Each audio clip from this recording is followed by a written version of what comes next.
common knowledge that the strong will always prevail over the weak. Although when it comes to anime, not everything is based solely on one's appearance. In fact, in anime, the last thing anyone should do is judge a person's power too hastily. After all, there's a chance that someone who initially appears to be small fry may be actually an extremely overpowered being.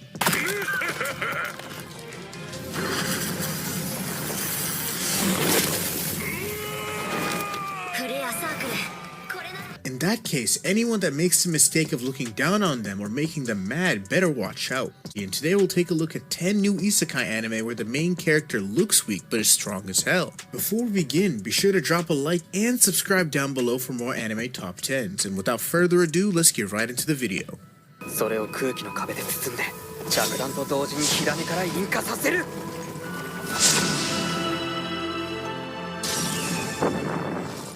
Number 10. Adelaide. Didn't I say to make my abilities average in the next life?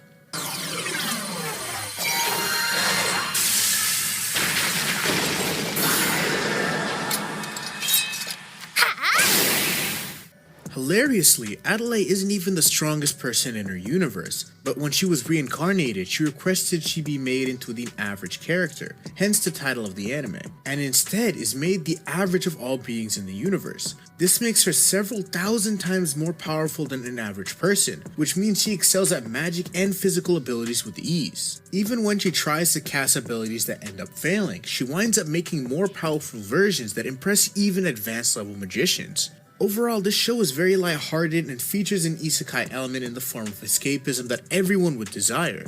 Despite the main character being absurdly overpowered in comparison to most humans, the show is still pretty lighthearted overall. Number 9. Crepusculum. How not to summon a demon lord.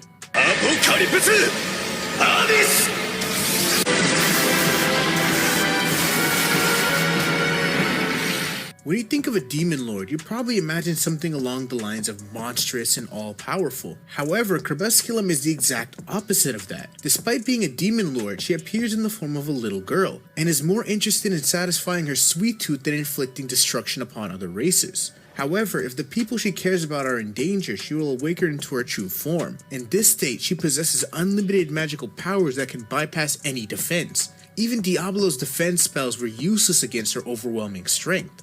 How Not to Summon a Demon Lord is a highly entertaining anime that adheres to genre's conventions. For an isekai series with an overpowered otaku stuck in an MMORPG, How Not to Summon a Demon Lord has a great deal of heart and an endearing sense of humor.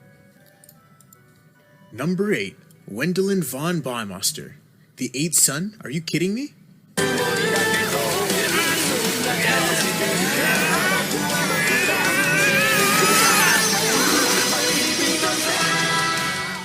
This anime follows Wendelin, a boy who becomes a magician after he begins reading in his family library and realizes he has talent for magic. After being trained by the most powerful magicians in the land and even surpassing them, Wendelin set on the road to becoming an adventurer. Since this series is largely about how much trouble being a part of noble society is, Wendelin's power has constantly thrown him into larger and larger amounts of trouble. He dispatched massive dragons with ease, clears out monster armies with little help. There seems to be no upper limit to his power. This anime proves to be a delightful watch from the start. It skillfully portrays a man who gets isekai'd into another world, while still managing to make it entertaining. While some parts, especially the magic and the adventure, can seem like nothing special, they add an entertaining element to the anime that makes it still interesting to watch. Number 7. Naofumi Iwatani, The Rising of the Shield Hero.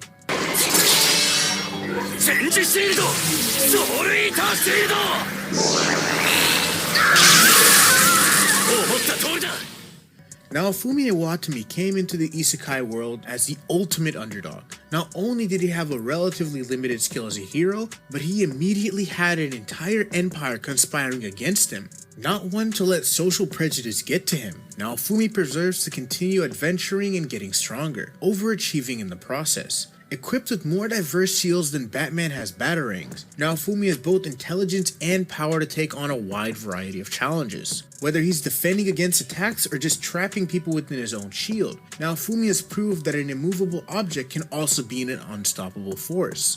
While the story and graphics may not be the best out there, it certainly does make for one entertaining character journey. Number 6. Shin Wolford, Wise Man's Grandchild. この世界の魔法は無影響で成立する。要はイメージさえしっかりしていればいい。If there was an isekai protagonist that was guilty of speedrunning, it would be Shin Wolford. Despite having few memories of his previous life, Shin awoken in this new world, obtaining pretty much every gift it has to offer. Having been trained by the legendary wizard himself, Merlin, Shin became an exceptional magic user that even began innovating in front of his own magical peers. With plenty of teachers to educate him in the art of sword and hunting, Shin has also become a talented combatant and survivalist. If Shin Wolford was seemingly good at everything isn't considered overpowered, there really is no one else out there. Overall, Wise Man's Grandchild is a fun isekai adventure. While the series doesn't offer anything particularly new, it does a good job of bringing out the best parts the genre has to offer. Number 5. Maple. Bow Fury. I do not want to get hurt, so I'll max out my defense.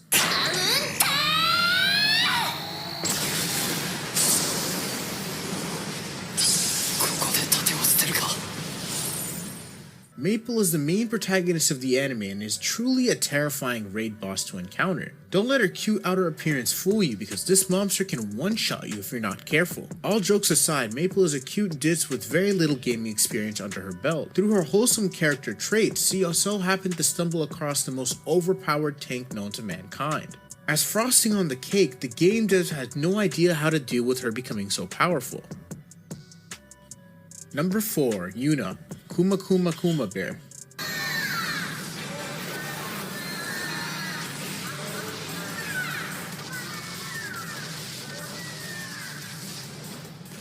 This show follows Yuna, a rich girl from our world who is content with just lazing around playing VR MMOs all day, until she's drawn into a world of game with a set of absurdly overpowered hyper-cute bear equipment. She then goes forward, making her way through the game's world, stomping any magical threat in her way. Kuma Kuma Kuma Bear is a cute, lighthearted, run-of-the-mill isekai fantasy anime. The main character is a lazy stay-at-home high school girl who's transported to another world of the game she plays. She's forced to wear a bear costume, all her magic is bear-related spells, and her summons are cute bears, of course. I really recommend you check it out if you like fantasy anime or slice-of-life anime. It is by no means a masterpiece, but it's actually a pretty good show. Also, an additional bonus that the ending song of this anime is actually really good. Number 3. Azusa Aizawa. I've been killing slimes for 300 years and maxed out my level.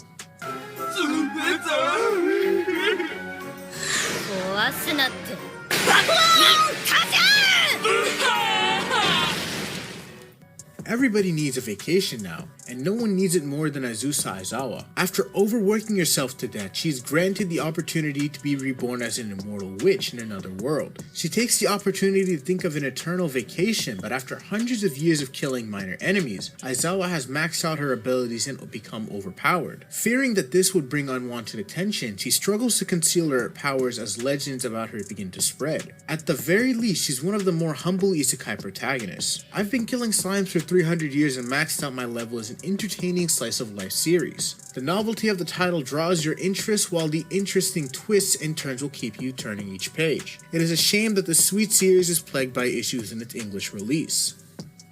Number 2. Rudius Grey Rat. Mushoku Tensei Jobless Reincarnation.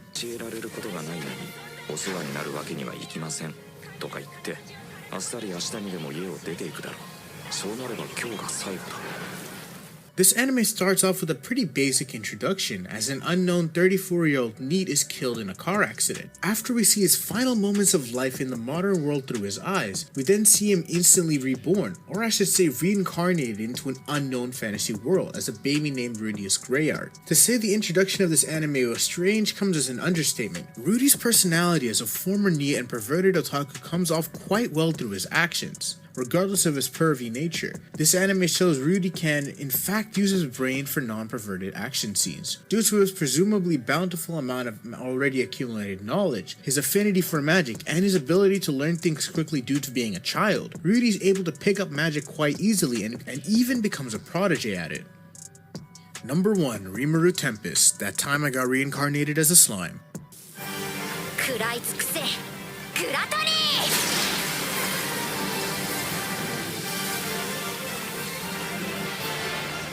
Following his death, Satori Mikami is reincarnated into a new world as a slime named Rimuru Tempest. However, unlike the average slime, he possesses a unique set of skills, the power of gluttony. He can consume organic or non-organic materials and store them inside of himself, as well as being able to replicate the appearance of living beings he also absorbed. He then analyzes their properties and skills and can even absorb that, increasing his own power in the process. Thanks to Great Sage, he can store and learn information on almost every magic type at an accelerated rate. With this power, Rimuru evolved into a demon slime and even became the ruler of the Jura Tempest Federation. That time I got reincarnated as a slime, or Tigris for short, despite seeming like a harem show, really isn't. This anime's focus on world building and how Rimuru would change how monsters and humans would live. Also, the action scenes are badass in this.